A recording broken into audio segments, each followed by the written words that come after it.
1947 रोजी आपला देश मुघलांच्या गुलामगिरीतून स्वतंत्र झाला। हे स्वातंत्र्य आपल्याला सहज मिळाले नसून यासाठी अनेक मातांनी आपल्या प्राणप्रिय पुत्रांचे बलिदान दिले। या भारत मातेच्या सुपुत्र आणि पुत्रींच्या बलिदानामुळे आपला देश स्वतंत्र झाला। मी या महान पुत्रांना वंदन करतो। या देशाने आपल्याला शूरवीर शिवाजी महाराज दिले। जगात सर्वात विद्वान व्यक्ती डॉक्टर बाबासाहेब आंबेडकर दिले। भारतीयांसाठी शैक्षणिक धोरण आखणारे एपीजे अब्दुल कलाम दिले। अहिंसेचे बाळकडू महात्मा गांधीजी दिले। नेताजी सुभाषचंद्र बोस, शहीद भगतसिंग या नेत्यांमुळे आपला भारत स्वतंत्र झाला।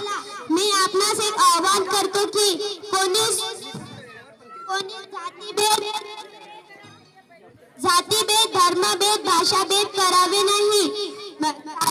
जातीभेद, धर्मभेद यांच्या बेड्या तोडून आपला भारत श्रेष्ठ भारत बनवूया। मी एक चारोळी सांगतो, तिरंगा लहराएगा हर घर पर, तिरंगा लहराएगा हर घर पर, तिरंगा लहराएगा हर घर पर,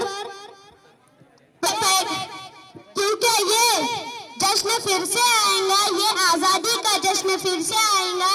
मत भूलो इन वीरों की कुर्बानी को, मत भूलो इन जवानों की कुर्बानी को। ये पैगाम 15 अगस्त फिर लाएगा। आपली शाळा सुंदर शाळा व्हावी म्हणून आपण झाडे लावली, पण ती झाडे कोणीतरी तोडत आहे। आपण सर्व मिळून ती झाड तोड थांबवूया। धन्यवाद।